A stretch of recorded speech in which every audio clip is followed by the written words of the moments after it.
இன்று ஆசிரியர் அதிபர் தொழிற்சங்க ஒன்றியமும் அரசு கல்வி அமைச்சும் என்ற ஒரு பாரிய பேச்சுவார்த்தை நடந்துச்சு. கல்வி சேவையில் அதிபர்கள், ஆசிரியர்கள், ஆசிரியர் ஆலோசகர் முகம் கொடுக்கும் பிரச்சனைகள் சம்பந்தமாக தான் இன்று நாங்கள் பேசினது.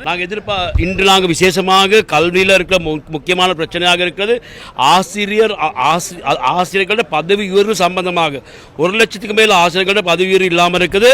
அவங்களுக்கு மடிவுகள் சம்பந்தமாக ஒரு பிரச்சனை வந்து இப்போ அதுக்கு தற்போது கல்வி அமைச்சும் பொது சேவை ஆணைக்குழுவும் பேசி ஒரு தீர்மானம் எடுத்திருக்கிறாங்க.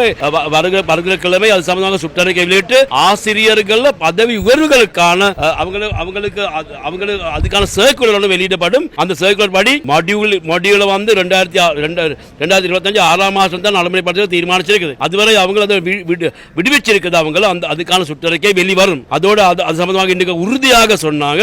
அதில் ஆசிரியர்களோட சம்பள முரண்பாடு எங்களுக்கு 3-2 நாங்கள் கேட்கிறோம். சுபோதனி கமிட்டியால் முன்வச்ச யோசனையில் ஒரு பங்கு எங்களுக்கு 2022 கிடைச்சி அதில் 3-2 பங்கு கொடுக்க வேண்டும். அது சம்பந்தமாக அரசின் நிலைப்பாடு என்னது நாங்கள் கேட்டோம். அவங்க வரவு செலவு திட்டத்தில் இதுக்கான தீர்வு வழங்குறேன்னு சொல்றாங்க.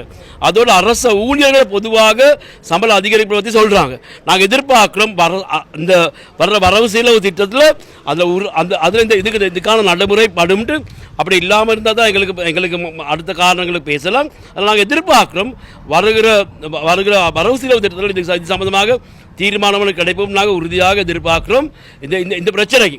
அதோடு எங்களுக்கு தெரியும் தற்போது பாடசாலையில் பாரிய பிரச்சனை தான் மாணவர்கள்.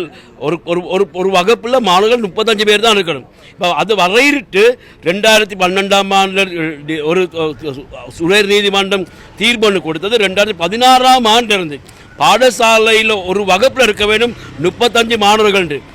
அதை மீறி எல்லா அரசாங்கமும் செயல்பட்டு தற்போது சில பாடசாலைகளில் 60-70 பிள்ளைகள் இருக்குது ஒரு கிளாஸ். அது பிள்ளை.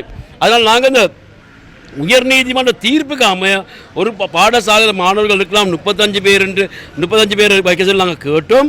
அதுக்கான செயல்பாடு என்று அவங்க சொன்னாங்க. நாங்கள் எதிர்பார்க்கிறோம் அது நடைமுறைப்படுத்துவாங்கன்ட்டு. அப்படி ஏதாவது ஒரு நீதி இருக்கக்கூடாது, நீதி இல்லாமல் இருக்குது. அதோட ஆசிரியர் பற்றாக்குறை இது சம்பந்தமாக அவசியமான தீர்மானங்கள் எடுக்க வேண்டும். அடுத்தது ஆசிரியர் இடமாற்றம் சம்பந்தமாக சரியான கொள்கை அமைச்சு அது நடைமுறைப்படுத்திருக்கிறது. சில பாடசாலை அதிபர்கள் இந்த இடமாற்றங்களை நடைமுறைப்படுத்தாமல் இருக்கலாம். அதுக்கான சுற்றறிக்கையிட்டு கல்வி அமைச்சின் செயலாளரின் கட்டளை மீற அதிபர்களுக்கு எதிராக நடவடிக்கை அவங்க உறுதியாக சொல்லியிருக்கிறாங்க. ஏதாவது இடமாற்ற சபையால் இடமாற்றம் பெற்று அதை அறிவித்த பிந்தி அந்த நடைமுறைப்படுத்தாமல் அதிபர்களுக்கு எதிராக அவசியமான நடவடிக்கை எடுப்போம் சொன்னது. அதோடு எங்களுக்கு தெரியும் கல்வித்துறையில் ஏனைய பிரச்சனைகள் சம்பந்தமாக நாங்கள் பேசியிருக்கிறோம். நாங்கள் எதிர்பார்க்கிறோம் இந்த பிரச்சனை பேசுகிறபடி தீர்வு வழங்குவாங்க.